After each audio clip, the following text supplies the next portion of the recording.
ये कहानी है दो दोस्तों की और उनकी दोस्ती की शुरुआत हुई थी अभी कुछ दिन पहले हॉस्पिटल के कमरे से, जहां पर वो दोनों एडमिट थे।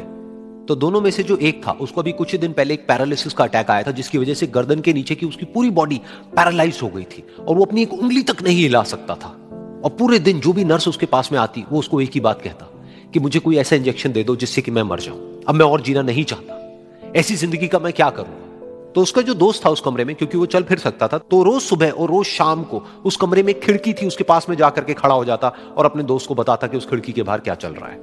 बिल्कुल नीला आसमान है, सफेद बादल है, हल्की हल्की हवा चल रही है और कुछ पंछी उड़ रहे हैं।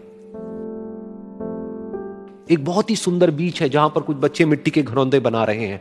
कुछ लोग हैं जो वहां पर बैठे हुए बस समुद्र की लहरों को देख रहे हैं। कुछ लोग जॉगिंग कर रहे हैं, कोई एक्सरसाइज कर रहा है, कोई पतंग उड़ा रहा है। वहां पर एक आइसक्रीम की स्टॉल है जहां पर कुछ लोग आकर के आइसक्रीम खा रहे हैं। और सनसेट के टाइम पे जो पानी है वो पूरा गोल्डन हो जाता है और चमकने लगता है। तो शुरू में तो जब उसने वो सब बताना शुरू किया तो उसके दोस्त के ऊपर ज्यादा असर नहीं हुआ, लेकिन धीरे धीरे उसके अंदर जीने की चाह जागने लगी। अब वो सुबह का इंतजार करने लगा कि जल्दी से सुबह हो और मेरा दोस्त मुझे बताए कि आज यहां पर क्या हो रहा है। कुछ दिन तक ऐसे ही चलता रहा। फिर एक दिन जब वो सुबह उठा तो उसने देखा कि सामने वाला बेड खाली है। फिर उसने नर्स को बुलाया और उससे पूछा कि क्या वो डिस्चार्ज हो गया है। तो नर्स ने कहा कि आपको तो उन्होंने बताया होगा, उनके पास कुछ ही दिन बाकी थे और कल रात को ही उनकी डेथ हो गई है। ये सुन करके उसके अंदर की उम्मीद पूरी तरह से टूट गई, क्योंकि सिर्फ उसका दोस्त ही था जिसने उसको बाहर की दुनिया से जोड़ा हुआ था, जिसकी वजह से वो जान पाता था कि बाहर क्या हो रहा है और ये दुनिया कितनी खूबसूरत है।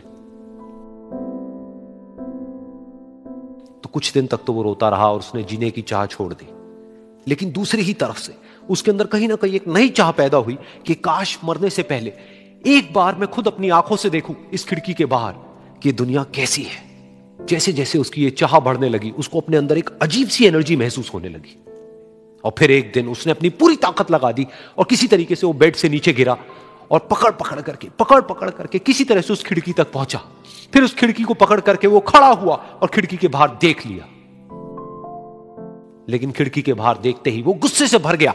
उसने जोर से नर्स को आवाज लगाई और जैसे ही नर्स आई उसने नर्स से पूछा, ये तुमने क्या किया, ये खिड़की के बाहर काली दीवार क्यों खड़ी कर दी।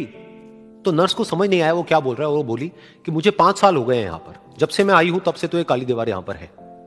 तब जाकर के उसको समझ आया कि उसका वो दोस्त उससे झूठ बोल रहा था। और उसने नर्स से पूछा, अगर ये काली दीवार पिछले 5 साल से यहां पर है तो मेरे दोस्त ने मुझसे झूठ क्यों कहा।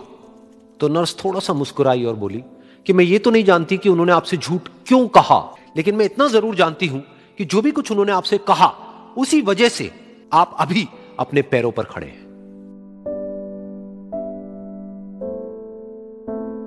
तो इस कहानी से हमको यह सीखने को मिलता है कि जो हमारे शब्द हैं, जो हमारे वर्ड्स हैं, जो हम अपने मुंह से बाहर निकालते हैं, उसमें इतनी पावर है जिसकी कोई हद नहीं है। वो किसी आदमी को गिरा भी सकते हैं और उसको उठा भी सकते हैं। तो अब आपके ऊपर है कि आप अपनी इस पावर को यूज करते हो या मिस यूज करते हो।